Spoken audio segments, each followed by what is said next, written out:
Hello everyone, today we finish off the grammar of lesson 4 and we go straight to who, hoti. Who is very irregular in the aorist. It takes, the singular takes guna plus sa, and the third person plural substitutes e for the root vowel. Hence, we have ahosi, he was, there was, and ahesum in the plural.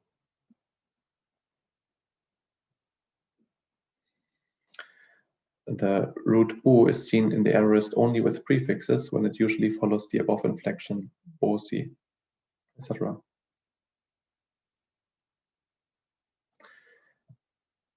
As regards to usage, for the aorist is used for all kinds of past actions, including, besides the historical or narrative past particularly, the present perfect.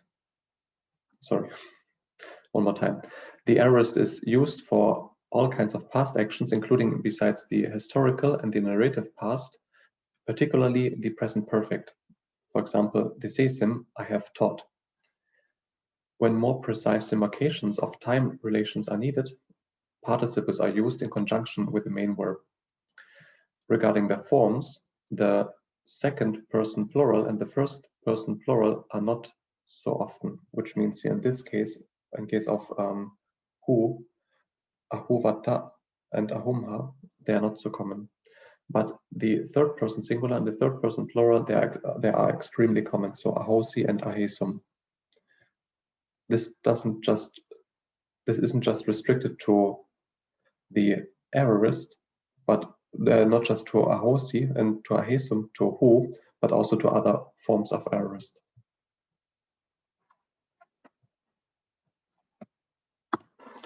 And one more point, the agreement of the verb and the agent, or the verb and the subject. The verb and the subject, when a verb has two or more subjects, it usually agrees with the sum of the subjects and is plural. And we have here the one sentence, Renucha Rachaputto Jyotipalocha Manavo Sahaya Ahesum. So we have two subjects here, Renu, which is the Rachaputto, and Jyotipalo, which is the Manavo. So Renu, which is the prince, and Jyotipalo, which is the priest. These two, they were. That's why you have Ahesum here. Friends, Sahaya. Without telling too much of the exercises, but that's why you have two subjects and then you have a plural verb. More rarely, it may agree with the nearest subject only, or if the subject with the subject taken as a collective, being singular. I don't have an example here, but I can just imagine, for example, when you have one subject being the Buddha and he comes with this retinue of 500 bhikkhus, then technically you have like 501 persons coming, and then it would agree, rarely again, it would agree with the nearest one being the Buddha. So the Buddha and his retinue comes to this place, I guess, then comes agacchati. Then of course this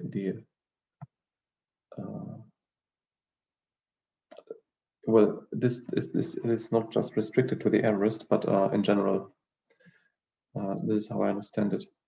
And then it might agree more rarely with the nearest subject, or with the subject as a collective being singular. The Buddha and the bhikkhus together being one collective singular, and again being singular. So in either case, the verb would be singular. This makes sense.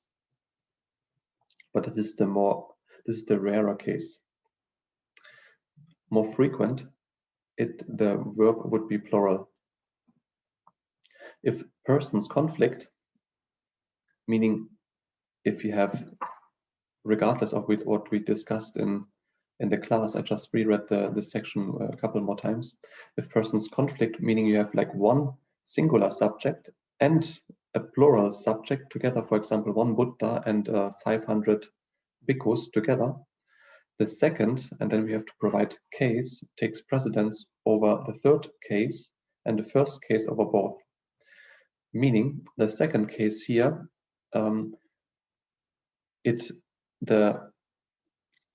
verb may agree with the nearest subject being singular. This takes precedence over the third case, over the case that the Buddha and the bhikkhus are counted together as a collective singular and a singular subject. In either case, it's a singular subject. Or the first case, more frequently, the first case takes over both. Meaning the Buddha and the 500 bhikkhus, there are altogether 501, meaning they are plural. Hence, you have a plural subject, hence you have a plural verb. So in this case, it should be understood.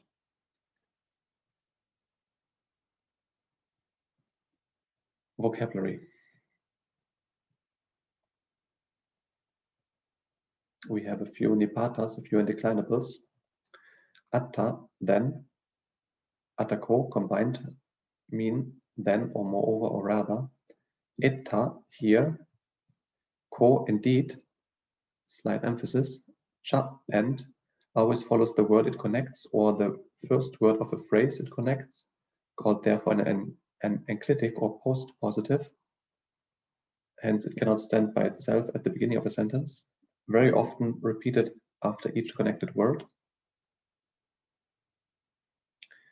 which we had in the previous sentence. Renu cha rachaputto jotipalo cha manavo.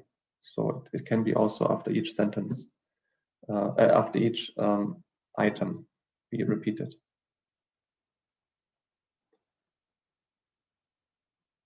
And in this case, it can mean both A and B, or it can just mean A and B. Tada, then, nama, by name, used after the name, or sometimes merely emphatic, indeed.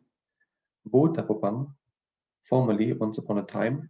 Sache, if, and a few important masculine nouns. Kumaro, boy, prince.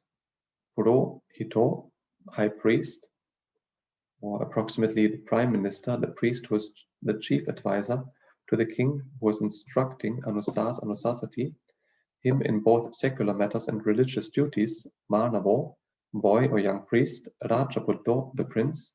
Sahayo, the friend.